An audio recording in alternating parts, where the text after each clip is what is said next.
ایسے کوئی 40 کے قریب لوگ ہیں جنہوں نے کسی نے مسیح ہونے کا، کسی نے مہدی ہونے کا، کسی نے پیغمبر ہونے کا دعویٰ کیا، بلکہ خدا ہونے کا بھی کیا. لیکن اگر کوئی جھوٹا دعوے دار روز کرتے رہتے ہیں، اس کی سزا نہیں ہے، روز کرتے رہتے ہیں، یعنی دنیا بھر میں آتے رہتے ہیں، کرتے رہتے ہیں. اس وقت کوئی 7 لوگ ہیں جنہوں نے کیا اور مجھ سے رابطے کر چکے ہیں. اچھا، تو جو موقف آپ میرے اپنے ایک استاد جو ہے وہ بھی اس مرحلے سے گزر چکے ہیں بچپن میں.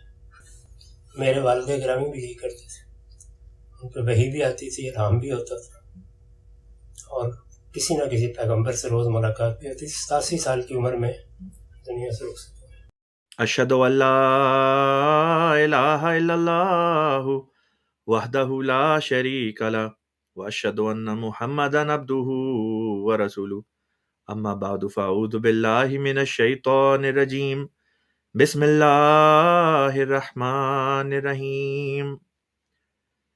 ایک لمبے عرصے سے یہ جو آج کی ویڈیو ہے، خاکسار چاہتا تھا کہ اس ویڈیو کے اوپر کام کر کے اس کو عرصہ دیرینہ سے ریلیز کر دے، لیکن بہرحال کچھ کام کی مصروفیت اور ایک کے بعد دوسرا کوئی نہ کوئی رکاوٹ کہہ لیں راستے میں آتی رہی، جس کی وجہ سے یہ ویڈیو میں پہلے ریلیز نہیں کر سکا. جیسا کہ آپ جانتے ہیں کہ میں نے اپنے چینل پہ بھی اور مختلف مقامات پر میں نے اپنے دروس میں بھی اس بات کا ذکر کیا تھا کہ میری مولانا جاوید احمد غامدی صاحب کے ساتھ ملاقات ہوئی تھی، اور اس ملاقات کی جو ہے وہ ریکارڈنگ موجود ہے. لہٰذا آج میں اس ریکارڈنگ کو آپ کی خدمت میں ریلیز کر رہا ہوں. میں سب سے پہلے اس ملاقات کا جو خاکسار اور مولانا جاوید احمد غامدی صاحب کے مابین ہوئی، اس کا کچھ پس منظر اور تھوڑی سی جو تفصیلات ہیں، بنیادی کم از کم تعارفی باتیں جو ہیں وہ میں آپ کے سامنے رکھ دوں. باقی تفصیلات انشاءاللہ تعالیٰ آگے چل کے آپ کے سامنے میں پیش کرتا چلا جاؤں گا. 7 اکتوبر سن 2022 کو بروز جمعہ صبح 11 بجے کے لگ بھگ خاکسار اور میرے ساتھ 3 یا 4 اور احمدی دوست تھے. ہماری غامدی صاحب کی المورد انسٹیٹیوٹ میں ڈیلس ٹیکسس میں ملاقات ہوئی، اور یہ جو ملاقات تھی یہ تقریباً 40 منٹ کے دورانیے پر ممتد تھی. اور اس ملاقات کے دوران غامدی صاحب کے ساتھ ان کے شاگرد خاص اور ان کے داماد حسن الیاس صاحب بھی موجود تھے، اور ان کی جو المورد انسٹیٹیوٹ میں ایک اور ان کے کوئی فالوور تھے وہ بھی وہاں پہ موجود تھے. تو ان کی طرف سے 3 لوگ تھے، ہم لوگ 4 یا 5 لوگ تھے، اور ہم لوگ اپنی ذاتی حیثیت میں گئے تھے، نہ کہ جماعت احمدیہ کی آفیشیل ریپرزنٹیشن میں. لہٰذا جانے کا ایک ہمارا مقصد یہ بھی تھا کہ ہمیں معلوم ہوا تھا کہ مولانا جاوید غامدی صاحب کے پوتے کی غالباً پاکستان میں انہی دنوں میں وفات ہو گئی تھی، اور غامدی صاحب جو ہیں وہ پاکستان جانے والے تھے. تو جب ان کے داماد سے بات ہوئی میرے دوست رضی اللہ نعمان کی، تو انہوں نے کہا کہ آپ ایسا کریں کہ آپ جمعے کے روز اتنے بجے آ جائیں صبح کے وقت، تو ملاقات ہو جائے گی. تو ہماری ملاقات کا ایک تو مقصد یہ تھا کہ جا کے غامدی صاحب کے ساتھ اظہار تعزیت ان کے پوتے کی وفات پہ ہم کر سکیں، اور اس کے بعد چونکہ ایک بڑا اچھا موقع تھا، غامدی صاحب ایک معروف شخصیت ہیں، عالم دین ہیں، لہٰذا ان کے ساتھ بیٹھ کے کچھ تبادلہ خیالات کرنے کا یہ ایک سنہری موقع تھا. اور اسی غرض سے ہم لوگ گئے بھی تھے. جیسے کہ میں نے بتایا، ہماری بنیادی غرض تعزیت کرنی، اور اس کے بعد یہ تھی کہ احمدیت کو لے کے بعض باتوں کے اوپر غامدی صاحب کے جو خیالات ہیں ان کو ذرا ہم بہتر طریق پر ان کے منہ سے سن لیں گے.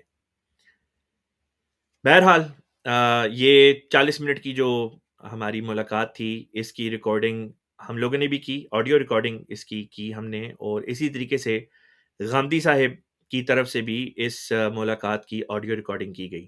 لیکن یہ آڈیو ریکارڈنگ نہ غامدی صاحب کی طرف سے ریلیز ہوئی، اور نہ ہی میں اس ریکارڈنگ کو پہلے ریلیز کر سکا. لیکن بہرحال آج اس ویڈیو کے ذریعے سے میں اس ریکارڈنگ کو پوری ریکارڈنگ کو مینوان بغیر کسی چینجز کے، اس آڈیو کو چینج کیے بغیر آپ کی خدمت میں آج یہ میں جو ہے وہ پیش کرنے لگا ہوں۔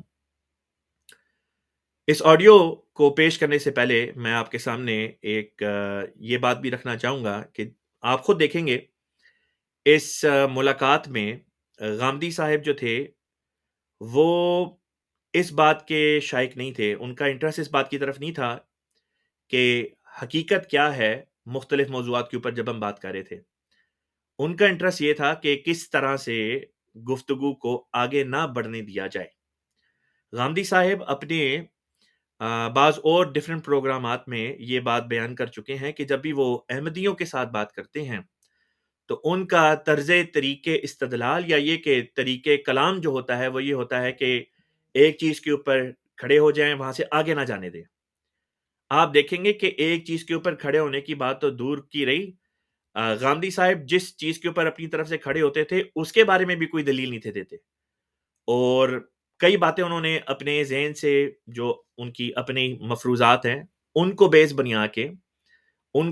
بنا کے ان کی بنیاد بنا کے اس کے اوپر وہ ہم سے بات کرتے تھے، اور ہماری طرف سے بات کرنے کا جو طریقہ تھا وہ یہ تھا کہ ہم سوال پیش کرتے تھے تاکہ وہ جواب دے سکیں، اور اس کے اوپر اگر مزید ہمارا کوئی سوال بنے تو ہم وہ پیش کر سکیں، اور غرض جیسے کہ بتایا یہی تھی کہ تاکہ ہمیں بہتر انڈرسٹینڈنگ ہو سکے کہ غامدی صاحب کی فکر جو ہے، ان کی سوچ جو ہے وہ احمدیت کے بارے میں کیا ہے۔ لیکن غامدی صاحب کا جیسے کہ میں نے بتایا جو طریق ہوتا تھا وہ یہی ہوتا تھا کہ آپ ڈیبیٹ کا رنگ اختیار کر لیتے تھے گفتگو میں، اور بات کو آگے نہیں تھے لے کے جانے دیتے۔ ایک شخص جو حقیقت میں انٹرسٹ ہوتا ہے، جس کا جو سچ کی تلاش میں ہو، وہ یہ طریقہ اختیار نہیں کرتا۔ ایسا طریقہ آپ کو ڈیبیٹس میں لوگ اختیار کرتے دکھائی دیں گے، لیکن جیسے کہ ہم نے اس ملاقات کے دوران بھی غامدی صاحب کو بتایا کہ ہم ڈیبیٹ کی غرض سے نہیں آئے، ہم آپ کے واقعتاً جو خیالات ہیں ان کو جو ہے وہ جھنجھوڑنے کے لیے آئے ہیں، پتہ چلے کہ آپ کے ذہن میں ہمارے متعلق، ہمارے عقائد کے متعلق کیا باتیں ہیں، کیا دلیلیں ہیں، تاکہ اگر آپ کی دلیل زیادہ اسٹرانگ ہے تو آپ ہمیں کنونس کر لیں، اور اگر ہماری دلیل زیادہ اسٹرانگ ہے تو پھر ہم اپنی دلیل پیش کرتے ہیں، آپ اپنے موقف کو بدل لیں۔ موقف کو بدلنا تو دور کی بات، غامدی صاحب تو ایسا لگتا تھا کہ جیسے ہماری جو دلیلیں ہیں، دلائل ہیں، ان کو سننے کے لیے بھی شاید اتنے تیار نہیں تھے، جیسا کہ آپ خود اس ویڈیو میں آگے چل کے دیکھیں گے۔ اور ایک آخری بات بھی میں پیش کرنا چاہوں گا، وہ یہ کہ میرے سامنے یہ بات آئی کہ غامدی صاحب جو تھے وہ اپنی تحریرات میں جو بات لکھتے ہیں اور جو بات انہوں نے ہمارے سامنے زبانی کلامی جو ڈسکشن میں بات پیش کی، زمین آسمان کا فرق ہے، دونوں میں تضاد دکھائی دیا، اور یہ ساری باتیں میں آج کی اس ویڈیو میں انشاءاللہ تعالیٰ آپ کے سامنے آگے چل کے سامنے رکھوں گا۔ لہٰذا آئیے اب مل کے غامدی صاحب کی اس گفتگو کو ہم سنتے ہیں۔ آڈیو ریکارڈنگ ابتدائی تعارف، پوتے کی وفات پہ تعزیت، نیز غامدی صاحب کی اجازت کے بعد شروع کی گئی۔ اس دوران باتیں شروع ہو چکی تھیں۔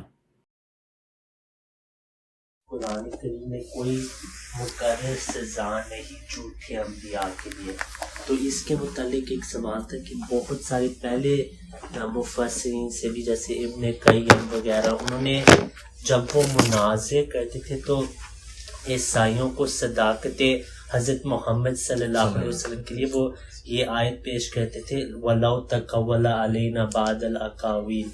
تو اس میں آپ نے کہا تھا کہ اس میں اصل میں نبی صلی اللہ علیہ وسلم کی بات ہوئی کہ اگر آپ صلی اللہ علیہ وسلم ہم کی طرف کچھ منسوخ کریں، جھوٹی بات کریں، تو پھر اللہ ان پہ نعوذ باللہ من ذالک عذاب یا ہلاکت آتی۔ تو سوال یہ تھا کہ جو انبیاء ہیں وہ تو جھوٹ بول ہی نہیں سکتے، تو اگر یہ آیت سارے مفسرین جو انہوں نے غلط مانا لیا تو پھر ہم کیسے امتیاز کر سکتے ہیں؟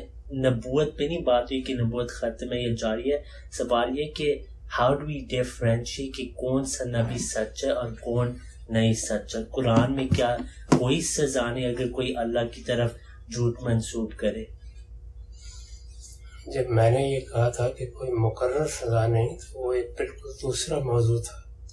وہ موضوع یہ تھا کہ اگر مسلمانوں کے معاشرے میں کوئی آدمی نبوت کا دعویٰ کرتا ہے، کیا مسلمانوں کی ریاست کو اسے کوئی سزا دینے کا یا کوئی متعین سزا بیان کر کے اس کو نافذ کرنے کا کوئی اختیار دیا گیا ہے، اس کی نفی کی تھی۔ تو گاندھی صاحب یہ اصل میں اجازت دیں تو پوری کر دوں۔ جی سوری۔ تو یہ ایک بالکل الگ موضوع ہے۔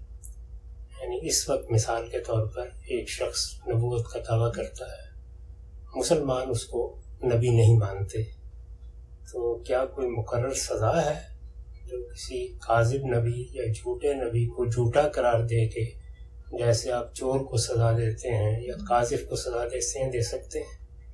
یہ موضوع تھا۔ رہی یہ بات کہ اللہ تعالیٰ کسی پیغمبر کو سزا دیں تو صراحت کے ساتھ خود حضرت یونس کی سزا بیان ہوئی۔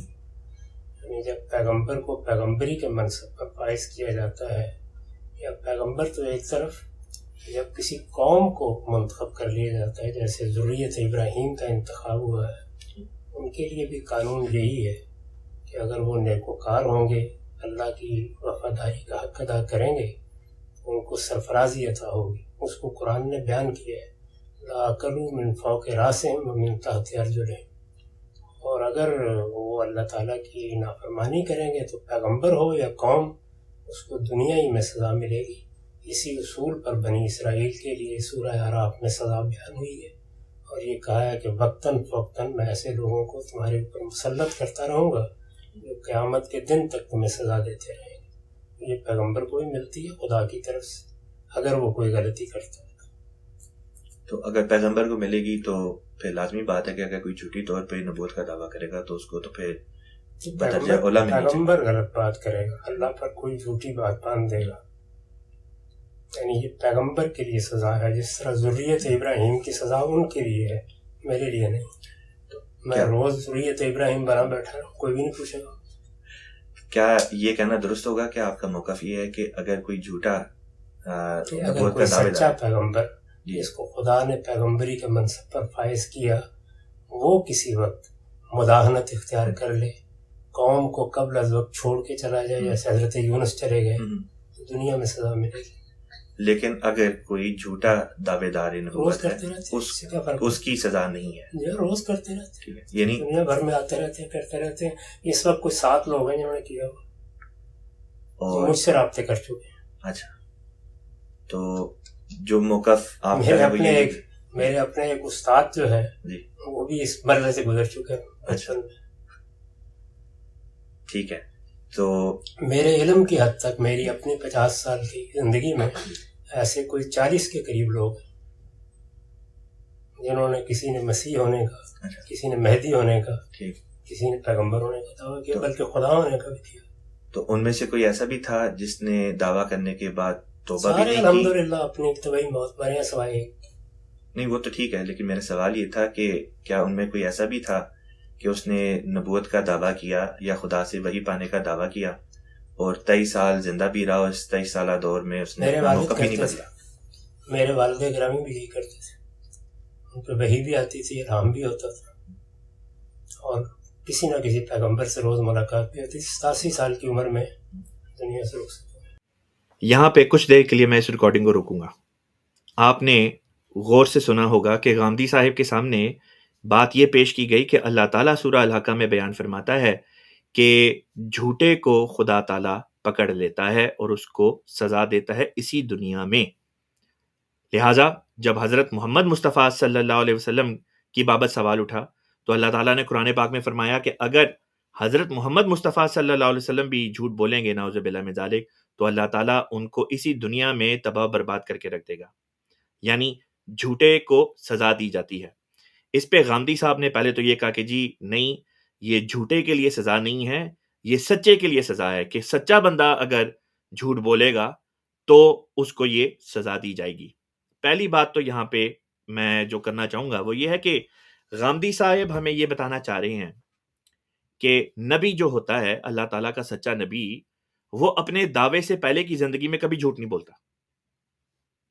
ایک چیز جو اس نبی کے لیے ممکن ہی نہیں تھی دعوے سے پہلے کی زندگی میں کہ وہ جھوٹ بولے، اچانک جب نبی بنتا ہے تو اس کے لیے یہ ایک دروازہ کھل جاتا ہے کہ وہ اب جھوٹ بول سکتا ہے، لہٰذا اب اگر اس نے جھوٹ بولا تو خدا پکڑے گا۔ یہ اپنی ذات کے اندر ایک بہت بڑا تضاد ہے۔ نبی نہ دعوے سے پہلے جھوٹ بولتا ہے، نہ ہی دعوے کے بعد بولتا ہے، اور دلیل بھی اللہ تعالیٰ یہاں پہ جو بیان کر رہا ہے وہ یہی ہے کہ اگر یہ نبی جھوٹ بولنے والا ہوتا، یعنی اگر جھوٹے طور پہ ایک بات کر رہا ہوتا تو لازمی طور پہ پکڑا جاتا. اس میں سچے کی تو بات ہی نہیں ہے، اس میں بات یہ تھی کہ جو بھی خدا پہ جھوٹ بولے گا پکڑا جائے گا. غامدی صاحب جب ان کے سامنے یہ بات پیش کی گئی تو انہوں نے کہا کہ دیکھیں، اگر کوئی نبی مداحنت سے کام لے یا بغیر اجازت کے ایک جگہ چھوڑ کے چلا جائے، جیسے کہ انہوں نے حضرت یونس علیہ الصلوۃ والسلام کی مثال دی. اگین یونس علیہ الصلوۃ والسلام کو سزا اس وجہ سے نہیں دی گئی کہ انہوں نے کوئی جھوٹ بولا تھا. دور دور تک اس کا کوئی ہمیں نشان نہیں ملتا. ہاں ان سے ایک غلطی ہوئی، غلطی کا ضرور ذکر آتا ہے، لیکن یہ کہاں ذکر آتا ہے کہ انہوں نے اللہ تعالیٰ کی ذات پہ کوئی جھوٹ باندھا تھا جس کی وجہ سے ان کو سزا دی گئی. بات تو یہاں پہ یہ ہو رہی تھی کہ جھوٹے کو سزا ملتی ہے کہ نہیں ملتی ہے. دیکھیں دلیل بڑی آسان سی ہے. اگر تو حضرت مرزا صاحب غلام احمد صاحب قادیانی علیہ الصلوۃ والسلام جھوٹے ہیں اللہ تعالیٰ کی بارگاہ میں، تو ہو نہیں سکتا کہ اللہ تعالیٰ آپ کو اسی طرح جانے دے، آپ کو تباہ و برباد نہ کرے. غامدی صاحب آپ کو یہ بتانا چاہ رہے ہیں کہ مرزا صاحب کیا کوئی بھی آ جائے اگر جھوٹا دعویٰ کرے گا اللہ تعالیٰ اس کو نہیں پکڑے گا. یہ بات قرآن پاک کی متعدد آیات کے خلاف جاتی ہے. لہٰذا سب سے پہلی آیت جو قرآن پاک سے میں آپ کے سامنے پیش کر رہا ہوں وہ سورہ طٰہٰ کی آیت نمبر 62 ہے. میں یہاں پہ یہ بتاتا چلوں، ہم احمدی حضرات جو ہیں، احمدی مسلمان، ہم بسم اللہ کو پہلی آیت مانتے ہیں، لہٰذا ہمارے ہاں 62 نمبر یہ آیت بنے گی. این ممکن ہے اگر آپ بسم اللہ کو پہلی آیت نہیں مانتے تو آپ کے یہاں یہ آیت نمبر 61 بنے گی. تو اس آیت کریمہ میں اللہ تعالیٰ کیا فرماتا ہے؟ اللہ تعالیٰ فرماتا ہے اعوذ باللہ من الشیطان الرجیم، بسم اللہ الرحمن الرحیم. قال لهم موسى ويلكم لا تفتروا على الله كذبا فيسحتكم بعذاب وقد خاب من افترى. موسیٰ علیہ السلام نے ان سے کہا، وائے افسوس تم پر، اللہ پر جھوٹ نہ گھڑو ورنہ وہ تمہیں عذاب سے تہس نہس کر دے گا. اب موسیٰ علیہ السلام مخاطب ہیں اپنی قوم کے لوگوں سے، اور ان کو آپ مخاطب کر کے یہ کہتے ہیں کہ دیکھو اللہ کے اوپر جھوٹ نہ بولنا، اللہ پہ جھوٹ بولو گے تو کیا ہوگا، وہ تمہیں عذاب سے تہس نہس کر دے گا، اور یقیناً وہ نامراد ہو جاتا ہے جو افترا کرتا ہے، جو جھوٹ بولتا ہے. کیا ہوتا ہے؟ وقد خاب من افترا، جو جھوٹ بولتا ہے وہ افترا کرنے والا شخص نامراد ہوتا ہے. اب ہم دوسری آیت کو لیتے ہیں جو سورہ یونس کی آیت نمبر 70 بنتی ہے، جس میں اللہ تبارک و تعالی بیان فرماتا ہے، قل ان الذین یفترون علی اللہ الکذب لا یفلحون. تو کہہ دے یقیناً وہ لوگ جو اللہ پر جھوٹ گھڑتے ہیں کامیاب نہیں ہوں گے. یہاں پہ بھی اللہ تعالیٰ نے ان لوگوں کا ذکر کیا ہے جو خدا پہ جھوٹ بولیں گے. جو بھی، یہ نہیں فرمایا کہ اگر کوئی سچا ہو کے اللہ تعالیٰ کے اوپر جھوٹ بول دے تو اس کی پکڑ ہوگی، وہ کامیاب نہیں ہوگا، بلکہ یہ فرما رہا ہے کہ جو بھی اللہ تعالیٰ کے اوپر جھوٹ بولتا ہے کامیاب نہیں ہو سکتا. اب لیتے ہیں تیسری آیت کو. یہ سورہ الاعراف کی آیت نمبر 153 ہے، جس میں اللہ تبارک و تعالی بیان فرماتا ہے، ان الذین اتخذوا العجل سینالهم غضب من ربهم وذلۃ فی الحیاۃ الدنیا وکذالک نجزی المفترین. یقیناً وہ لوگ جو بچھڑے کو پکڑ بیٹھے انہیں ضرور ان کے رب کی طرف سے غضب پہنچے گا اور دنیا کی زندگی میں ذلت، اور اسی طرح ہم افترا کرنے والوں کو جزا دیا کرتے ہیں. اس آیت کریمہ میں بھی اللہ تعالیٰ یہ بات بیان فرما رہا ہے کہ جو بھی افطرا کرے گا، دیکھیں موسیٰ علیہ الصلوۃ والسلام کے زمانے میں جن لوگوں نے بچڑے کو معبود بنایا انہوں نے بھی جھوٹ بولا، انہوں نے خدا کی مخلوق کو خدا کہہ کے دنیا کے سامنے پیش کرنے کی کوشش کی، اور یہ افتراء اللہ تھا، یہ بھی جھوٹ کی ایک قسم تھی. لہٰذا اللہ تعالیٰ نے یہاں پہ کیا نقطہ بیان فرمایا؟ اللہ تعالیٰ نے فرمایا کہ اللہ تعالیٰ کی طرف سے غضب جو ہوگا وہ ان کے اوپر برسے گا، وَذِلَّةٌ فِي الْحَيَاةِ الدُّنْيَا، اور ذلت وہ بھی اسی دنیا میں. پھر فرماتا ہے وَكَذَلِكَ نَجْزِي الْمُفْتَرِينَ، جھوٹ بولنے والوں کے ساتھ خدا تعالیٰ کا یہی سلوک ہوا کرتا ہے. اگلی آیت کو لیتے ہیں، یہ سورہ مومن کی آیت نمبر 29 ہے، جس میں اللہ تعالیٰ فرماتا ہے وَقَالَ رَجُلٌ مُؤْمِنٌ مِنْ آلِ فِرْعَوْنَ يَكْتُمُ إِيمَانَهُ أَتَقْتُلُونَ رَجُلًا أَنْ يَقُولَ رَبِّيَ اللَّهُ وَقَدْ جَاءَكُمْ بِالْبَيِّنَاتِ مِنْ رَبِّكُمْ وَإِنْ يَكُ كَاذِبًا فَعَلَيْهِ كَذِبُهُ وَإِنْ يَكُ صَادِقًا يُصِبْكُمْ بَعْضُ الَّذِي يَعِدُكُمْ إِنَّ اللَّهَ لَا يَهْدِي مَنْ هُوَ مُسْرِفٌ كَذَّابٌ. اور فرعون کی آل میں سے ایک مومن مرد نے کہا جو اپنے ایمان کو چھپائے ہوئے تھا کہ کیا تم محض اس لیے ایک شخص کو قتل کرو گے کہ وہ کہتا ہے کہ میرا رب اللہ ہے، اور وہ تمہارے پاس تمہارے رب کی طرف سے کھلے کھلے نشان لے کر آیا ہے. اگر وہ جھوٹا نکلا تو یقیناً اس کا جھوٹ اسی پر پڑے گا، اور اگر وہ سچا ہوا تو جن چیزوں سے وہ تمہیں ڈراتا ہے ان میں سے کچھ ضرور تمہیں آپ پکڑیں گی، یقیناً اللہ اسے ہدایت نہیں دیا کرتا جو حد سے بڑا ہوا اور سخت جھوٹا ہو۔ اب دیکھیں اس آیت کریمہ میں بھی اللہ تعالیٰ کیا نقطہ بیان فرما رہا ہے۔ اللہ تعالیٰ نے یہ بات بیان کی کہ اگر موسیٰ علیہ الصلوۃ والسلام جھوٹے ہوتے تو خدا تعالیٰ کی پکڑ سے بچ نہیں تھے سکتے۔ یہ تو نہیں ہو سکتا کہ جی قوم کے دوسرے لوگ جھوٹ بولیں اور ان کے اوپر خدا کا عذاب نہ آئے، لیکن موسیٰ علیہ السلام اگر بولیں گے تو اللہ تعالیٰ ان کو ضرور پکڑ لے گا۔ یہ بات ہمیں باور کرانے کی کوشش کر رہے ہیں گاندھی صاحب، جو کہ کلیتاً قرآن پاک کے خلاف جاتی ہے۔ گاندھی صاحب ایک عالم دین مولانا مودودی صاحب کو بڑا پسند کرتے ہیں اور اکثر ان کو کوٹ وغیرہ بھی کیا کرتے ہیں، لہٰذا مولانا مودودی اپنی تفہیم القرآن جو ان کی قرآن پاک کی تفسیر ہے اس میں مثال دیتے ہیں سورہ الحاقہ کی اس آیت کے ذیل میں جس کے اوپر یہ اس وقت ڈسکشن چل رہی ہے۔ وہ کہتے ہیں کہ اگر خدا تعالیٰ کی طرف سے کوئی آئے، جیسے کہ مثلا رسول پاک صلی اللہ علیہ وسلم آئے ہیں، اگر وہ آ کے خدا تعالیٰ پہ جھوٹ بولیں گے تو وہ پکڑے جائیں گے۔ جھوٹا شخص اگر جھوٹ بولتا ہے خدا کے اوپر تو وہ نہیں پکڑا جائے گا۔ اور یہاں پہ مثال کیا دے رہے ہیں؟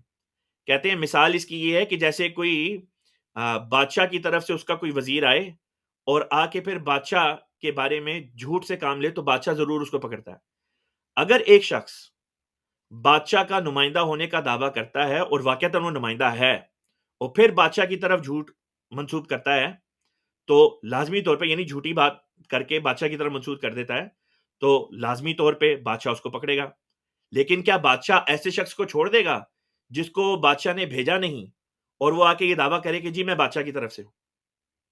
عقل کی بات ہے، سوچنے والی بات ہے کہ یہ کس طرح ہو سکتا ہے کہ بادشاہ کا وزیر اگر بادشاہ کے متعلق کوئی جھوٹ بولے بادشاہ اس کو تو سزا دے، لیکن ایک راہ چلتا انسان یا کوئی اور انسان معاشرے کا بادشاہ کے متعلق جھوٹ بولے اور بادشاہ اس کو چھوڑ دے؟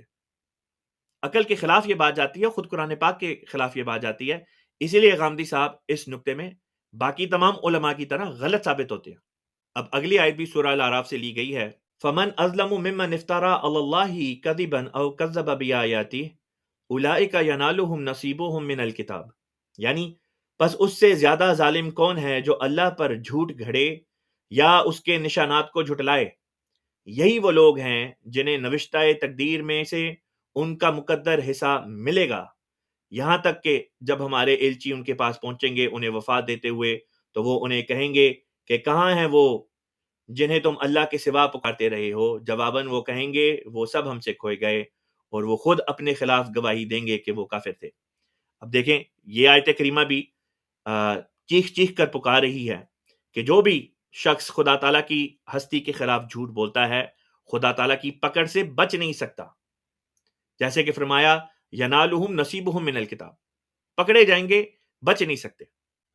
اگلی آیت ہے سورہ الاحقاف کی آیت نمبر 9، جس میں اللہ تعالیٰ بیان فرماتا ہے ام یقولون افترا قل ان افتریتہ فلا تملکون لی من اللہ شیئا، کیا وہ یہ کہتے ہیں کہ اس نے اسے افطرا کیا ہے؟ تو کہہ دے اگر میں نے یہ افطرا کیا ہوتا تو تم اللہ کے مقابل پر مجھے بچانے کی کوئی طاقت نہ رکھتے۔ یہ آیت کریمہ بھی صاف صاف طور پر یہ بات ظاہر کاری ہے کہ جو شخص بھی خدا تعالیٰ کی ہستی کے اوپر جھوٹ بولے گا پکڑا جائے گا۔ اگر سچا شخص جھوٹ بولے اور پکڑا جائے تو یہ کیسے ہو سکتا ہے کہ جھوٹا شخص جھوٹ بولے اور پکڑا نہ جائے؟ اس طرح پہ تو کوئی بھی شخص خدا تعالیٰ کے حضور میں اگر دعویٰ کر دے تو سچے اور جھوٹے میں تفریق کا کوئی مابعد امتیاز قائم نہ رہ سکے۔ جیسے کہ یہ علماء کرام خود مثال دیتے ہیں بادشاہ کی، جیسے کہ کچھ دیر پہلے بھی میں نے بات بیان کی تھی، اگر بادشاہ کا وزیر اس کے خلاف جھوٹ بولے گا اور پکڑا جائے گا تو لازمی بات ہے کہ سب سے پہلے وہ شخص جو بادشاہ کی طرف سے اس کا نمائندہ نہیں ہے اگر نمائندہ ہونے کا دعویٰ کرتا ہے تو پکڑا جائے۔ عقل بھی اس بات کی متقاضی ہے اور قرآن پاک کی ان آیات سے بھی یہی ثابت ہوتا ہے کہ جو بھی جھوٹ بولے گا چاہے نبی ہو یا غیر نبی ہو، جو بھی جھوٹ بولے گا خدا تعالیٰ کی پکڑ سے بچ نہیں سکتا۔ لہٰذا میرے پیارے دوستوں، اگر حضرت مرزا صاحب علیہ الصلوۃ والسلام خدا تعالیٰ کے اوپر جھوٹ بولیں گے تو ہو نہیں تھا سکتا کہ آپ بچ جاتے، خدا تعالیٰ کی تقدیر آپ کو پکڑ کے پارا پارا کر دیتی۔ خدا تعالیٰ نے نہ صرف یہ کہ آپ کو تباہ و برباد نہیں کیا بلکہ آپ کی تائید کی، آپ کی نصرت کی، اور یہ بات آپ کے سچا ہونے کی ایک بہت بڑی دلیل ہے۔ حضرت مرزا صاحب علیہ الصلوۃ والسلام اپنے ایک اردو کے شعر میں اس بات کی طرف اشارہ کرتے ہوئے فرماتے ہیں، ہے کوئی کاذب جہاں میں، لاؤ لوگوں کچھ نظیر، میرے جیسی جس کی تائیدیں ہوئی ہوں بار بار. تو یہ دیکھیں جی، حضرت مسیح موعود علیہ الصلوۃ والسلام کی تو اللہ تعالیٰ بار بار تائید کرتا ہے. کیا جھوٹوں کی تائید کی جاتی ہے؟ کیا بادشاہ کے خلاف جو جھوٹ بولے خدا تعالیٰ اس کی تائید کرتا ہے، اس کی نصرت کرتا ہے؟ کیا اس کو اپنی بارگاہ میں، اپنے دربار میں مقبول ٹھہراتا ہے، یا اس کو سزا دیتا ہے؟ آپ خود فیصلہ کریں.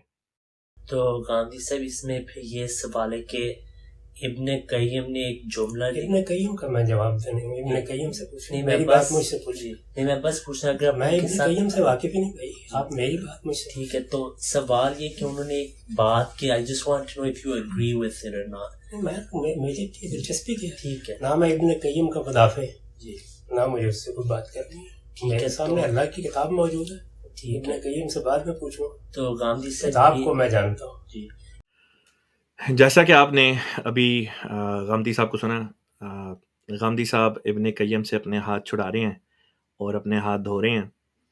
بات یہ کہ غامدی صاحب نے جب صوفیہ کا رد کرنا ہوتا ہے اور تصوف کا رد کرنا ہوتا ہے تو یہ وہاں پہ ابن قیم کو بڑے اتفاق کے ساتھ کوٹ کرتے ہیں. لیکن جب ابن قیم کی بات غامدی صاحب کی مکتبہ فکر اور ان کے نقطۂ نظر سے ہٹ کے دکھائی دیتی ہے تو فوری طور پہ ابن قیم کے بارے میں آپ کہہ دیتے ہیں کہ جی میں اس کا مدافع نہیں. تو بہرحال یہ آپ کو سٹائل غامدی صاحب کی پریچنگ میں، غامدی صاحب کے اپنے نقطۂ نظر کو بیان کرنے میں کئی جگہ دکھائی دے گا کہ جہاں پہ ایک بزرگ کی بات ان کے حق میں دکھائی دیتی ہے وہاں پہ یہ اس بزرگ کو کوٹ کریں گے، ان کی بزرگی کے بھی وہاں پہ آپ کو یہ قائل ہوتے دکھائی دیں گے. اور جہاں پہ کوئی بات غامدی صاحب کے نقطۂ نظر سے مختلف دکھائی دے گی فوراً اس بزرگ سے اپنی یہ چادر جو ہے یہ جھاڑ لیں گے. ایک اور ممکن بات بھی ہے اور وہ یہ کہ یہاں پہ غامدی صاحب شاید صرف اس وجہ سے کہ ان کی گفتگو احمدیوں سے ہو رہی ہے، احمدیوں سے پیچھا چھڑانے کے لیے یہ ٹیکٹک استعمال کر رہے ہوں. واللہ عالم. آگے چلتے ہیں.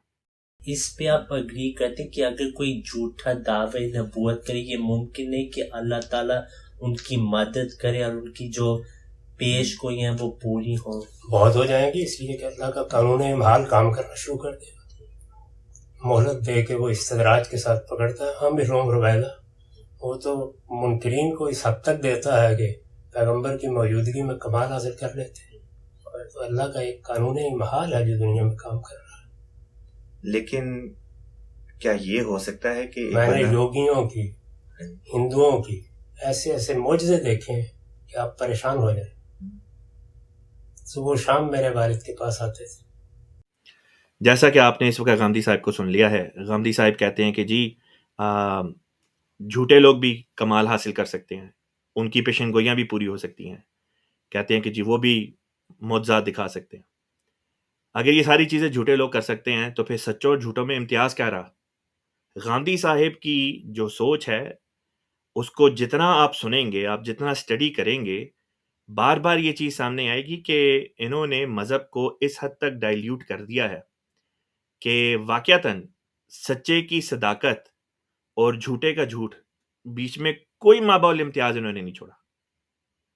اللہ تعالیٰ تو فرماتا ہے کہ پیشن گوئی جو ہوتی ہے، یعنی خدا کے کلام کے نتیجے میں پیشن گوئی ہوتی ہے نا، خدا کی وحی کے نتیجے میں اللہ تعالیٰ تو فرماتا ہے کہ اللہ تعالیٰ یہ اپنی باتیں صرف اپنے چنیدہ لوگوں کو دیتا ہے، اپنے رسولوں کو، اپنے برگزیدوں کو دیتا ہے. غامدی صاحب کہتے ہیں جھوٹے بھی یہ کر سکتے ہیں باتیں.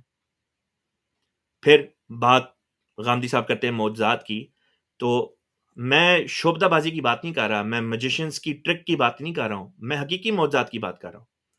کیا حقیقی معجزات جن کو حقیقی طور پہ معجزہ مانا جاتا ہے، کیا یہ جھوٹے لوگ دکھا سکتے ہیں؟ اگر دکھا سکتے تو پھر نبی کے معجزے میں اور جھوٹے کے معجزے میں کیا فرق ہوا؟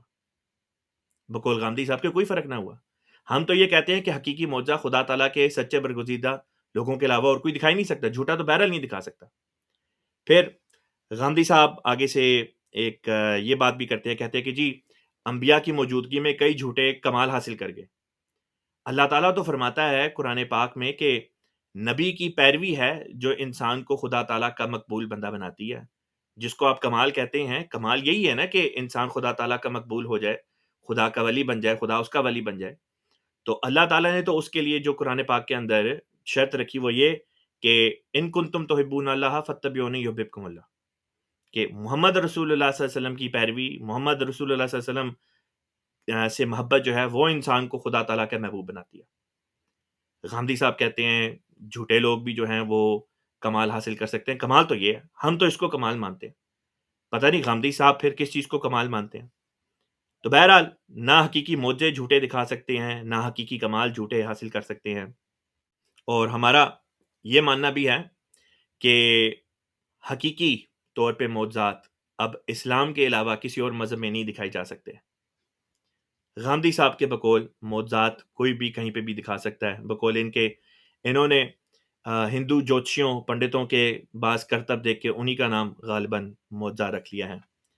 دیکھیں جی یہاں پہ حضرت اقدس مسیح موعود علیہ الصلوۃ والسلام کے یہ دو اشعار میں کوٹ کروں گا جو بڑے ہی حکمت پر مبنی اور بہت ہی جو ہیں ایمان افروز یہ دو اشعار ہیں۔ آپ نے فرمایا کبھی نصرت نہیں ملتی درے مولا سے گندوں کو، کبھی ضائع نہیں کرتا وہ اپنے نیک بندوں کو۔ اور پھر آپ نے فرمایا ہے کوئی کاذب جہاں میں، لاؤ لوگو کچھ نظیر، میرے جیسی جس کی تائیدیں ہوئی ہوں بار بار۔ مجھے لگتا ہے غامدی صاحب صرف احمدیوں کو غلط ثابت کرنے کے لیے، احمدیت کو غلط ثابت کرنے کے لیے اسلام کی مسلمہ باتوں سے ہی روگردانی کر رہے ہیں۔ اللہ تعالیٰ ان پہ رحم کرے۔ بہرحال غامدی صاحب نے ایک یہ بات بھی اپنے یہاں پہ بیان کی کہ سچے نبی کے وقت میں جھوٹے بھی جو ہیں وہ کمال حاصل کر لیتے ہیں۔ تو اگر مرزا صاحب نے کمال حاصل کر لیا تو سوچنے کی بات ہے مرزا صاحب کے وقت میں کون سا سچا نبی موجود تھا کہ مرزا صاحب نے نعوذ باللہ جھوٹے ہوتے ہوئے کمال حاصل کر لیا۔ ہم تو یہ کہتے ہیں مرزا صاحب خود نبی تھے، امتی نبی تھے، رسول پاک صلی اللہ علیہ وسلم کی غلامی میں اس امت میں بھیجے گئے، جیسا کہ قرآن پاک کی متعدد آیات سے یہ ثابت ہوتا ہے کہ اس امت میں امتی نبوت کا دروازہ بند نہیں ہے، کھلا ہے۔ خود احادیث مبارکہ سے بھی یہ بات ثابت ہوتی ہے، جیسے آگے چل کے انشاءاللہ تعالیٰ اس گفتگو میں ہم یہ باتیں آپ کے سامنے پیش کریں گے۔ چلیں آگے چلتے ہیں۔ آپ نے اپنے والد محترم کا ذکر کیا کہ صوفی تھے، ہاں جی وہ یہ کہتے تھے کہ ان کے اوپر وحی ہوتی ہے، انبیاء سے ملاقات وغیرہ ہوتی ہے، اس سے کشف بھی وغیرہ آگے کے کی ذریعے باتیں سے۔ ہیں۔ ان کے پیر صاحب جو ہیں ہاں جی وہ 19 کتابوں کے مصنف ہیں، اچھا، کبھی پڑھے ان کے دعوے، 90 سال کی عمر میں دنیا سے رخصت ہوئے۔ آپ کے والد محترم کا نبوت کا دعویٰ تھا نہیں، یا صرف وحی وحی اور تک؟ الہام کی بات وحی ہے۔ و الہام کا تھا۔ صوفیوں میں سے کوئی نبوت کا دعویٰ نہیں کرتا، ٹھیک، لیکن وحی الہام کے، جبریل سے ملاقات کے، پیغمبروں سے ملاقات کے، براہ راست اللہ تعالیٰ کی طرف سے دین سمجھنے کے ٹھیک، دعوے کرتے ہیں۔ یہ دعویٰ شاہ ولی اللہ کا ہے، ٹھیک ہے۔ بلکہ امت انہوں میں نے تو بہت سے پورا منصب بیان کیا ہے ہاں، کہ ایک منصب تفہیم کا منصب ہے ہاں جی، جو اسی مرحلے میں حاصل ہوتا ہے اور وہ وہیں سے پاتا ہے جہاں سے پیغمبر پاتے ہیں۔ ایک ہی ماخذ سے دونوں علم حاصل کرتے ہیں۔ ابقات کا جو چوتھا ابقا ہے وہ سارا ہے اس پر، اور فیوز الحرمین تو آپ جانتے ہیں کہ بڑی پڑی۔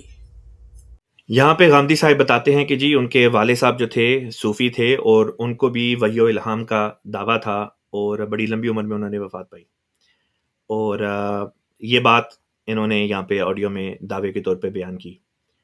پہلی چیز تو یہ کہ دیکھیں غامدی صاحب کے والد کو اگر وحی و الہام کا دعویٰ تھا تو پہلی چیز تو یہ کہ اس کا کیا پروف ہے کہ واقعتاً ایسی کوئی بات ہے؟ کیا یہ آن دا ریکارڈ ہے؟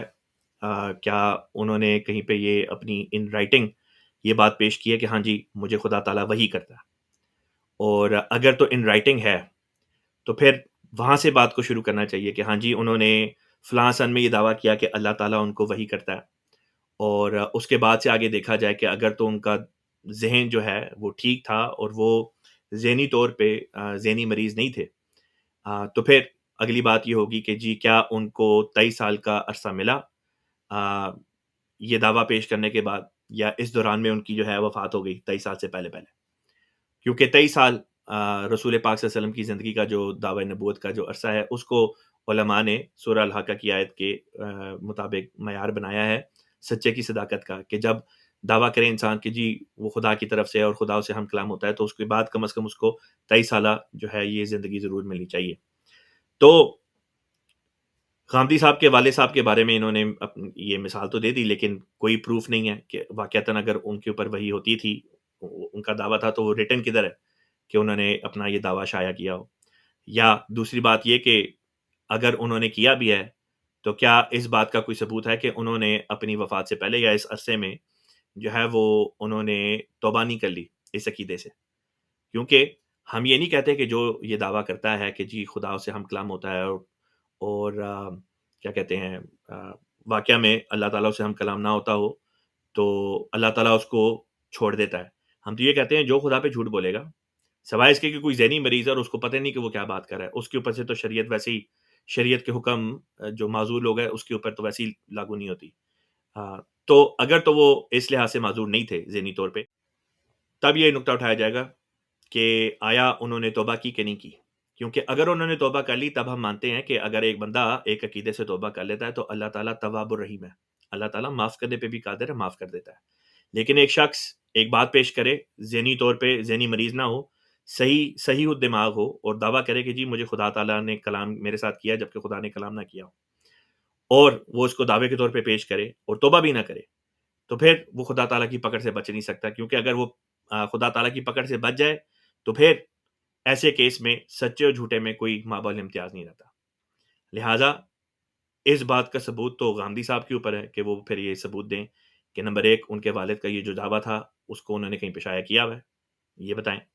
دوسری بات وہ یہ ثابت کریں کہ جی ان کے ابا نے توبہ نہیں تھی کی اور اس کے باوجود 23 سال سے زیادہ لمبا کا عرصہ ان کو جو ہے وہ ملا ہے، یہ دعویٰ کرنے کے بعد کہ اللہ تعالیٰ ان کو وحی کرتا ہے.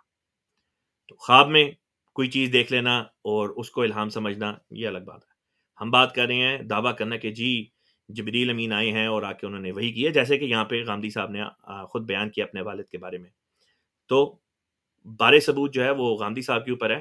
آپ خود ایک بات کر کے بار ثبوت ہمارے اوپر نہیں ڈال سکتے. بار ثبوت اس چیز کو پیش کرنے کا آپ کے اوپر ہے، اس کا جواب آپ کو دینا چاہیے نہ کہ ہمیں. آگے چلتے ہیں. ایک سوال تھا، وہ سوال یہ ہے کہ اگر قرآن پاک کی ایک آیت کا مطلب سمجھنا ہے تو اس کے لیے قرآن کی دوسری آیات کی طرف رخ کرنا چاہیے یا احادیث مبارکہ کی طرف رخ کرنا چاہیے؟ ساری دنیا کی طرف رخ کریں، جی. اپنا مدعا اسی جگہ سے آ کے ثابت کرنا پڑے گا. رخ کر کے آپ اس کا مدعا نہیں بدل سکتے. تو اگر کوئی جہاں ایسی مرضی جانا ہے جائیں، پورے قرآن میں جائیں، نظائر جمع کریں، سب چیزیں کریں، لیکن پھر آپ کو وہاں آ کے بحث کرنی پڑے گی کہ لفظ کا مطلب کیا ہے، جملے کی تعریف کیا ہے، سیاق و سباق کیا ہے. بالکل صحیح ہے. یعنی اس کیس میں اگر ایک شخص قرآن کی آیت کا ایک مطلب جو ہے وہ بیان کرنا چاہے اور اس تشریح یا بیان کرنے کے لیے وہ حدیث کی مدد لیتا ہے، لیکن اس حدیث کی مدد لے کے جو وہ تشریح پیش کرے اس سے قرآن پاک کی دوسری آیات کے ساتھ اس انڈرسٹینڈنگ کا اگر کانفلکٹ جانے ہوتا کیوں دوں گا اس کو؟ پہلے تو اس سے پوچھوں گا جو تشریح تم کر رہے ہو لفظ اسے قبول کرتا ہے، بالکل جملے کی تعریف اس کو قبول کرتی ہے، سیاق و سباق کرتا ہے.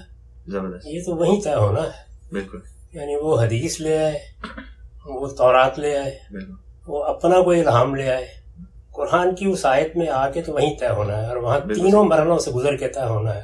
بالکل. لفظ کا مطلب کیا ہے، جملے کی تعریف کیا ہے، سیاق و سباق میں معنی کیا ہے. زبردست. یعنی کہ جب تک اس آیت کا مطلب اس آیت ہی سے سمجھ نہیں آ جائے نہ حدیث کی طرف رخ کیا جا سکے گا اس کا معنی تعین کرنے کے نہیں لیے. کریں، رخ کریں، جائیں جہاں بھی جائیں، جب آپ رخ کر کے واپس تشریف لائیں گے تو آنا وہیں پڑے گا، ٹھیک ہے. اور وہاں آ کے وہی سوالات ہوں گے. لفظ کا مطلب کیا ہے، جملے کی تعریف کیا ہے، سیاق و سباق کیا ہے. یہاں پہ آپ نے غور کیا ہوگا کہ غامدی صاحب نے ایک معیار بتایا ہے، اپنے طرف سے ایک طریق بتایا ہے کہ قرآن پاک کی آیات کا جب معنی کرنا پڑے گا تو آپ کہتے ہیں کہ جی قرآن کی اسی آیت سے اس کا مطلب جو ہے وہ اخذ کیا جائے گا. یعنی اگر کوئی آیت ہے اور اس کا اگر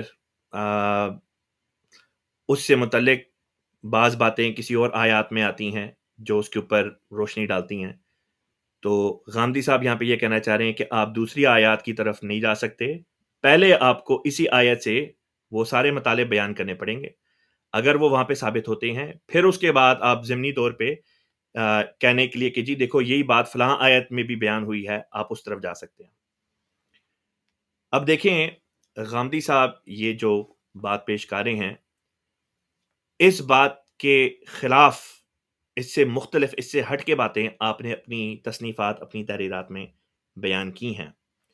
مثلا میں غامدی صاحب کی کتاب ہے المیزان، مثلا غامدی صاحب کی کتاب ہے میزان، یہ میرے پاس اس وقت موجود ہے، اور اس کے صفحہ نمبر 18 کے اوپر غامدی صاحب تحریر فرماتے ہیں. میں پڑھ دیتا ہوں. یہ افصح العرب والعجم اور فصحائے صحابہ کی زبان ہے، یعنی قرآن کی زبان عربی، اور اپنے الفاظ و محاورات اور اسلوب بیان کے لحاظ سے اس زبان کا بہترین نمونہ ہے جس میں قرآن نازل ہوا ہے. نبی صلی اللہ علیہ وسلم کی دعاؤں، تمثیلات اور صحابہ کے ساتھ آپ کے مکالمات میں چونکہ بالعموم روایت باللفظ کا اہتمام ہوا ہے، اس وجہ سے اس زبان کے نظائر سب سے زیادہ انہی کی روایت میں ملتے ہیں. چنانچہ قرآن کی زبان کے طلباء اگر اس بحر زخار میں غواصی کریں تو اپنے لیے بہت کچھ لؤلؤ لالا جمع کر سکتے ہیں، اور قرآن کی لفظی اور معنوی مشکلات کو حل کرنے میں اس ذخیرے سے ان کو بڑی مدد مل سکتی ہے. گویا کہ غامدی صاحب یہاں پہ یہ نقطہ بیان کر رہی ہیں کہ آپ اگر قرآن پاک کی آیت ہے کوئی، کیونکہ عربی میں ہے قرآن پاک، اس کے مطلب کو سمجھنا چاہیں تو اس کے لیے آپ ان تمام جگہوں پہ جا سکتے ہیں. ویڈیو میں غامدی صاحب کہتے ہیں نہیں، آپ جائیں گے بعد میں، پہلے آپ نے اسی آیت سے اس کے مضمون کو ثابت کرنا ہے. میں آپ کی اس بات سے رضامند ہوں یا نہیں ہوں، یہ ایک مختلف بحث ہے، اس طرف جانے کے بجائے میں صرف یہ نقطہ بیان کرنا چاہ رہا ہوں کہ ہمارے سامنے وہ ایک بات پیش کرتے ہیں، اپنی کتابوں میں اس کے برعکس بات پیش کرتے ہیں. لیکن چلیں ہم اگر ان کی اس بات کو لے بھی لیں، جو یہ یہاں پہ اپنی ایک دلیل انہوں نے باندھی ہے کہ جی آپ نے اگر قرآن کی کسی آیت کا معنی کرنا ہے تو وہ اسی جگہ سے پہلے ثابت کریں. ہم ثابت کرنے کے لیے ریڈی ہیں. اگر آپ سننے کے لیے تیار ہیں تو ہم بولنے کے لیے تیار ہیں. مسئلہ یہ ہے کہ غامدی صاحب سننے کے لیے بھی تیار نہیں ہیں. آپ اس ڈسکشن میں بار بار سنیں گے غامدی صاحب کو، غامدی صاحب کہیں گے کہ آپ کو واپس اسی آیت پہ آنا پڑے گا، ایک ہی آیت کے اوپر آنا پڑے گا، وہاں سے بات کرنی پڑے گی. لیکن جب ہم کسی اور آیت کا حوالہ دیں گے کہ ہم اس کے بارے میں بات کرنا چاہتے ہیں تو فوراً کہیں گے نہیں، اس بارے میں بات نہیں کرنی، بات اس بارے میں کرنی ہے. جس سے پتہ چلتا ہے غامدی صاحب کی جو ٹیکٹک ہے، جو ان کا طریقہ ہے، وہ یہ ہے کہ جی بات کو آگے نہیں جانے دینا. اگر آپ حق کی تلاش میں ہیں تو پھر آپ کو چاہیے کہ آپ اس آیت کو بھی لیں، آپ اس کو بھی لیں، اور آپ دیکھیں کہ دونوں کو جب یکجا کر کے سامنے رکھتے ہیں تو کیا مضمون بنتا ہے. انصاف کا تقاضا تو یہ ہے، مثلاً ختم نبوت ہے، اس کے بارے میں اگر ہم بات کریں کہ جی قرآن پاک اس بارے میں مجموعی طور پہ کیا بات پیش کرتا ہے، احادیث مبارکہ مجموعی طور پہ کیا بات پیش کرتی ہیں، تو انصاف کا تقاضا یہ کہ یہ اپروچ رکھی جائے، بجائے اس کے کہ آپ صرف ایک آیت کے اوپر رہیں اور اس سے نہ آگے ہوں نہ پیچھے ہوں، اور اس کے اوپر بھی آپ کا اپنا ایک بنایا ہوا مفروضہ ہو جس کے مطابق آپ چلیں، اور کسی اور کی کوئی بات جو ہو وہ آپ کو منظور نہ ہو، نہ سننی منظور ہو، نہ اس کے اوپر اپنی اظہار رائے کرنے کا جو ہے وہ آپ نہ آپ اپنی اس کے اوپر کوئی اظہار رائے اپنی کریں، سوائے اس کے کہ جی نہیں جی اس چیز سے آگے میں بڑھوں گا نہیں. آپ خود یہ بات آن دا ریکارڈ کہہ چکے ہیں کہ آپ جب احمدیوں سے بات کرتے ہیں غامدی صاحب تو آپ کا یہی طریق ہوتا ہے کہ آپ بس ایک آیت کے اوپر رک جائیں، اس سے آگے نہیں جانے دیتے، حالانکہ اس آیت کے اوپر بھی بات نہیں کرتے. جیسے کہ ابھی تھوڑی دیر میں انشاءاللہ تعالی میں آپ کے سامنے دکھاؤں گا. دیکھیں جی ایک معیار غامدی صاحب کا ہے جو وہ اپنی طرف سے پیش کرتے ہیں، حالانکہ جو انہوں نے معیار بیان کیا ہے، بتائیں ثابت کریں قرآن پاک کی کون سی آیت کے اندر یہ معیار انہوں نے جو بیان کیے ہیں کہاں پہ لکھے ہیں. آپ استنباط کرتے ہیں اور آپ کا استنباط غلط بھی ہو سکتا ہے. ٹھیک اسی طریقے سے ہم بھی استنباط کرتے ہیں. ہم یہ استنباط کرتے ہیں کہ قرآن پاک پورے کا پورا قرآن پاک جو ہے وہ اپنی تفسیر آپ کرتا ہے. آپ ایک آیت لیں، وہی مضامین آپ کو قرآن پاک کی دوسری آیات سے بھی اس کو سپورٹ کرتے دکھائی دیں گے. یہ نہیں ہوگا کہ ایک جگہ پہ قرآن کی ایک بات ہے اور دوسری جگہ پہ جو آیات ہیں وہ بالکل ہی برعکس اس کے بات کر رہی ہوں. مثلا ایک آیت ہے جس کا یہ مطلب ہو کہ جی اب کوئی بھی نبی نہیں آ سکتا، اور دوسری طرف آیات ہوں جن کا واضح طور پہ یہ مطلب بنتا ہے کہ نبی آ سکتا. اب یہ متضاد دو بیک وقت متضاد باتیں قرآن پاک کی طرف منسوب نہیں ہو سکتی. یہ دو متضاد باتیں قرآن پاک کی طرف منسوب نہیں ہو سکتی. اور قرآن پاک میں بہرحال ایسی آیات ہیں، میں یہاں پہ لنک بھی لگا دوں گا ان آیات کی لسٹ کے لیے، مختصر لسٹ کے لیے، جو ثابت کرتی ہیں کہ اس امت میں امتی نبوت کا دروازہ قرآن پاک کی روح سے کھلا ہے. یہ آیات عربیت کے لحاظ سے بھی، خود اپنے الفاظ کے سیاق و سباق کے لحاظ سے بھی، گویا کہ تقریباً میں یہ کہوں گا کہ ہر وہ کرائٹیریا جو غامدی صاحب اپنے ذہن میں رکھتے ہیں، ساری کی ساری باتیں بھی اگر ہم غامدی صاحب کی مان لیں کرائٹیریا کے طور پہ جو یہ پیش کریں، ساری مان لیتے ہیں. یہ آیات جن کی میں بات کر رہا ہوں، یہ ان کرائٹیریا کے اوپر پوری اترتی ہے. اس کے باوجود غامدی صاحب ان کو ایکسیپٹ نہیں کرتے ہیں. ان کے باوجود غامدی صاحب ایکسیپٹ نہیں کرتے، جیسے کہ آگے چل کے اس کنورسیشن کے اندر آپ خود سنیں گے. لہٰذا لیٹس گو، مزید کنورسیشن کو آگے سنتے ہیں. صحیح.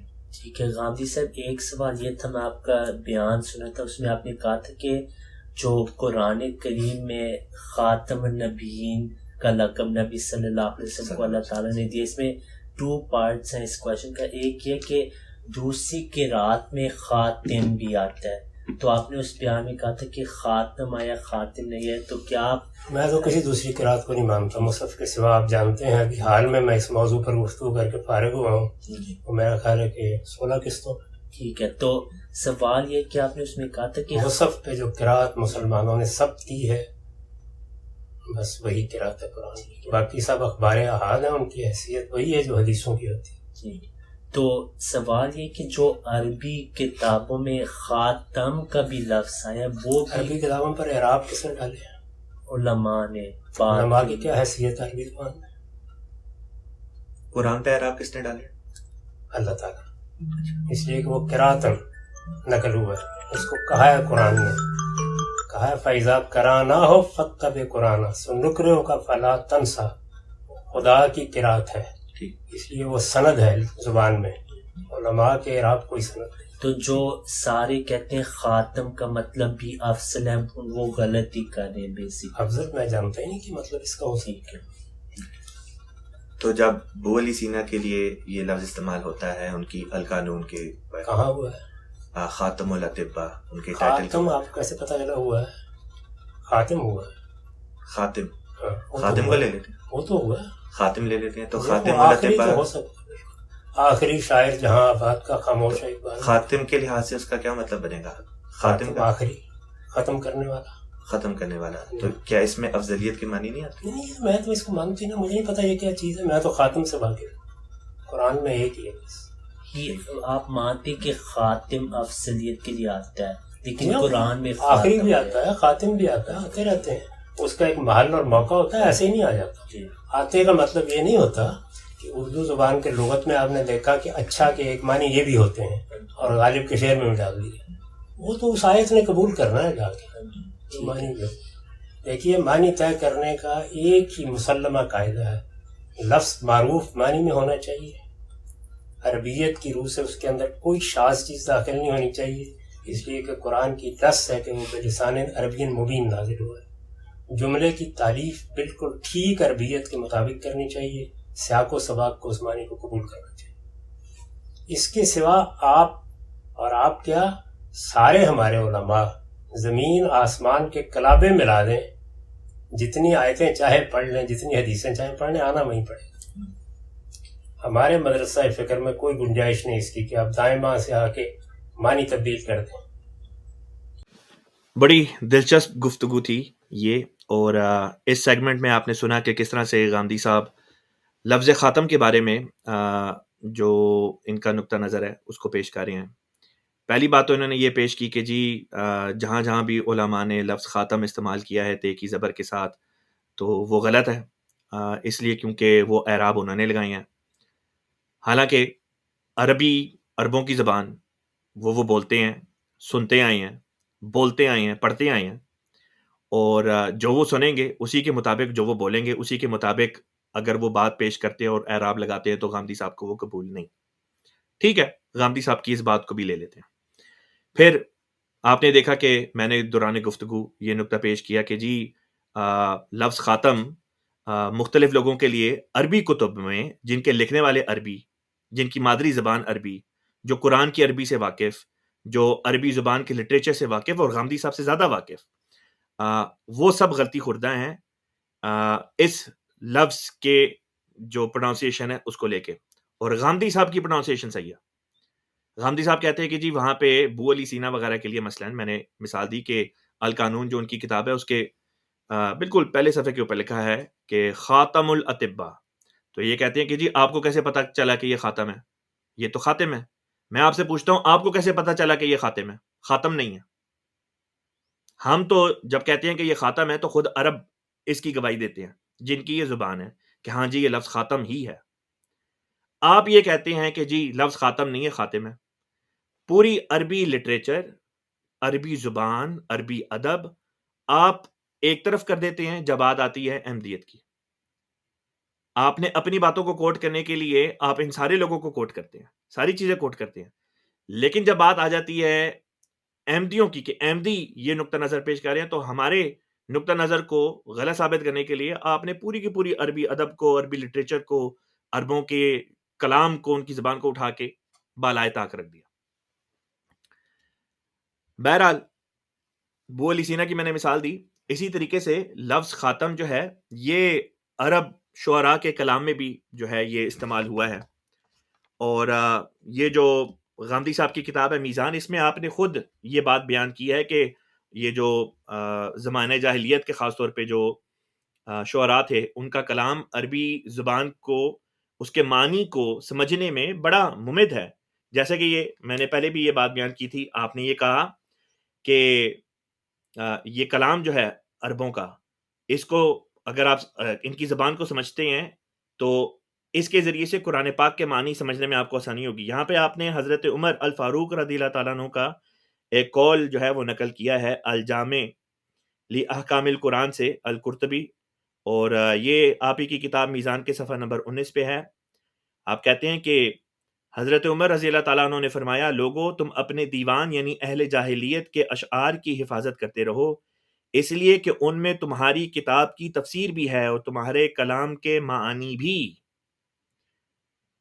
دوبارہ سنیں، لوگو تم اپنے دیوان یعنی اہل جاہلیت کے اشعار کی حفاظت کرتے رہو، اس لیے کہ ان میں تمہاری کتاب کی تفسیر بھی ہے اور تمہارے کلام کے معنی بھی.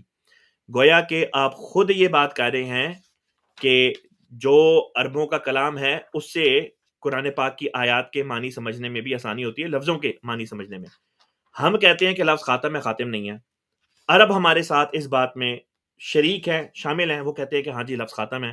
غامدی صاحب آ کے کہتے ہیں نہیں نہیں خاتم نہیں، خاتم ہے.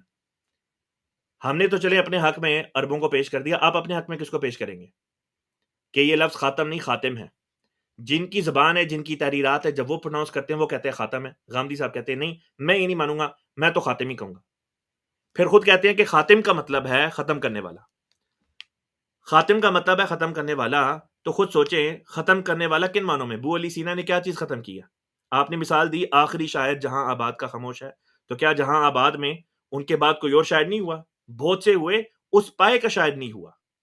افضلیت کا معنی آ گیا، بہترین کا معنی آ گیا، جو غامدی صاحب کہتے ہیں میں تو جانتے ہی نہیں ہوں. ابو علی سینا کے لیے کہتے ہیں کہ لفظ خاتم نہیں خاتم ہے، ختم کرنے والا. تو سوال یہ کہ ابو علی سینا نے کون سی میڈیسن ختم کیا؟ انہوں نے کون سی طب ہے جس کو ختم کر دیا کہ اب اس کے بعد وہ چیز ہے ہی نہیں، باقی نہیں رہی؟ یا کون سے ڈاکٹرز ختم کر دیے؟ یہی بات ہے نا کہ اس پائے کو پہنچ گئے کہ جس سے آگے اب کوئی اور ہو نہیں سکتا. افضلیت اس کا نام نہیں تو اور کس چڑیا کا نام ہے؟ اسی پہ بات ختم نہیں ہوتی. غامدی صاحب ایک بہت اہم بات جو ہے اس کو نظر انداز کر رہے ہیں، اور وہ یہ ہے کہ یہ لفظ خاتم صرف عرب شعراء اور مختلف ادباء اور مختلف عرب جو اسکالرز ہیں، علماء، صرف انہوں نے استعمال نہیں کیا، بلکہ عربی زبان کے سب سے بڑے عالم ہمارے آقا حضرت محمد مصطفیٰ صلی اللہ علیہ وسلم، آپ نے بھی یہ لفظ اپنی زندگی میں اپنے علاوہ بھی استعمال فرمایا.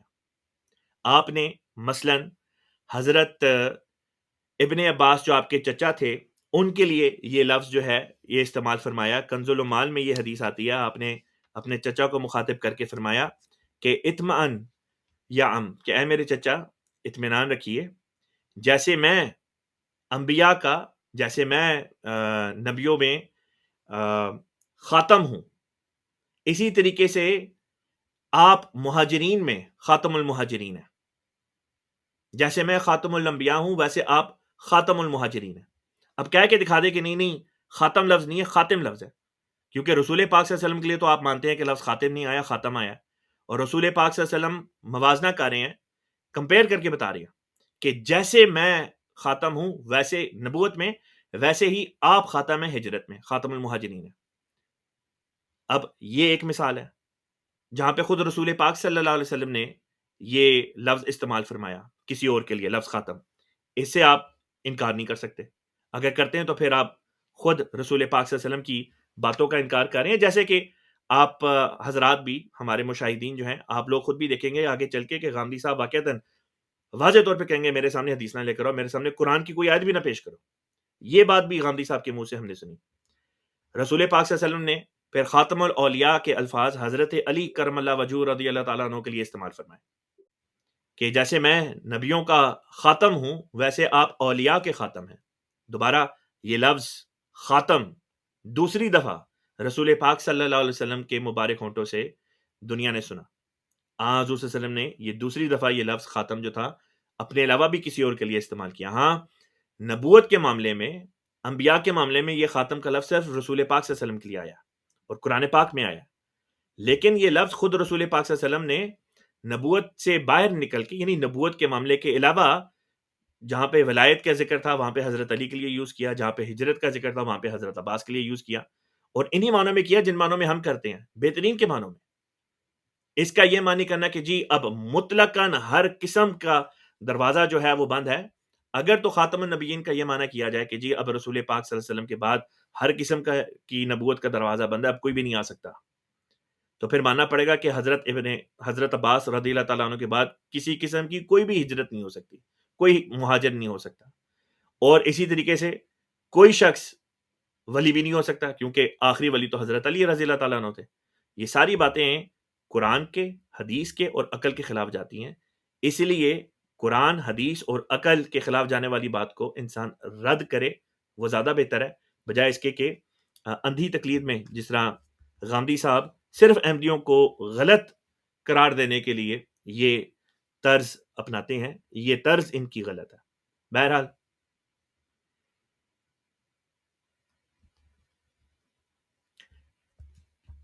بات تھی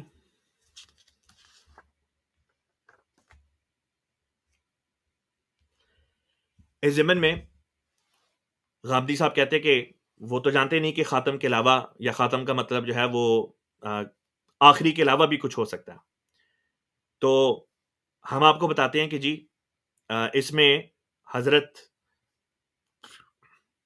ہم آپ کو بتاتے ہیں کہ کس طرح سے عربی ڈکشنریز اس معنی کو ثابت کرتی ہیں کہ اس کے اندر بہترین کا پہلو پایا جاتا ہے، کس طرح سے اس کا اصل معنی غامدی صاحب آگے چل کے آپ سنیں گے، کہیں گے کہ جی عربیت کے لحاظ سے بالکل ٹھیک ہو، سیاق و سباق کے لحاظ سے ٹھیک ہو، اور جو لفظ کا مطلب کیا جا رہا ہے وہ مجازن معنی نہ ہو، اصل معنی ہو، تو اس لفظ خاتم کا اصل معنی جو کیا جاتا ہے وہ تو آخری ہے ہی نہیں۔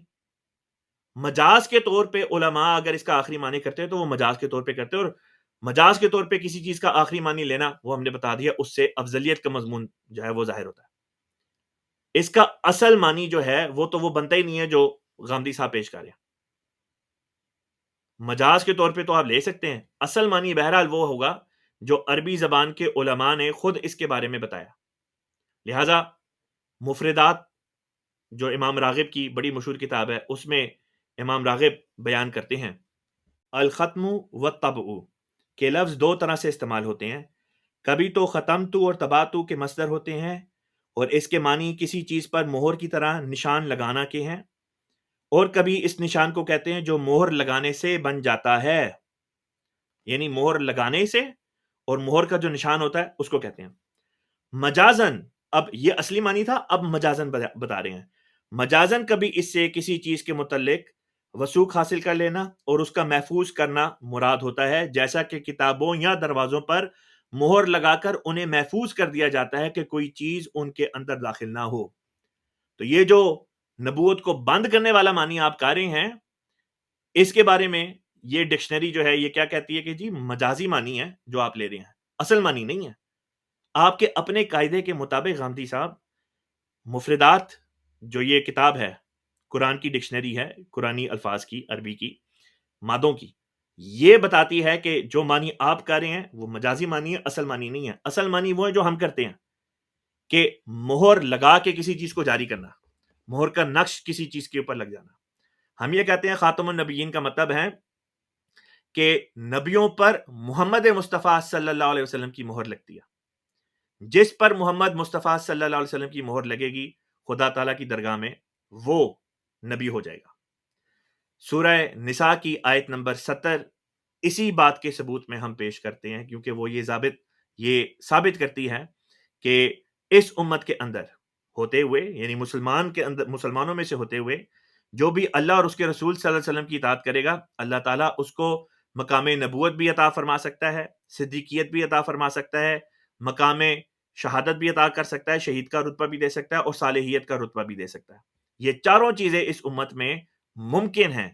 آیت نمبر 70 سورہ النساء کی میں نے بطور دلیل کے پیش کی، اور ڈکشنری بھی یہاں پہ کوٹ کر دی. اور بھی ڈکشنریز ہیں جن کے معنی میں یہاں پہ اسکرین کے اوپر دکھا دیتا ہوں تاکہ جو دوست احباب ہیں وہ ان معنی کو خود بھی دیکھ سکے.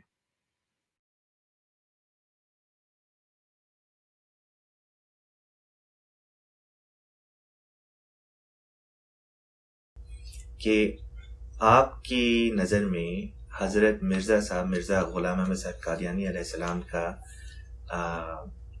آپ ان کو کیا سمجھتے ہیں؟ کیا مسلمان تصور کرتے ہیں، غیر مسلم مانتے ہیں؟ یہ کوئی حدیث نہ پیش کرے میرے سامنے. اچھا، دین کے اس موضوع پر صرف قرآن کی روشنی میں بات کی ہے. میرے کان بند ہیں ہر آیت کے لیے. محمد رسول اللہ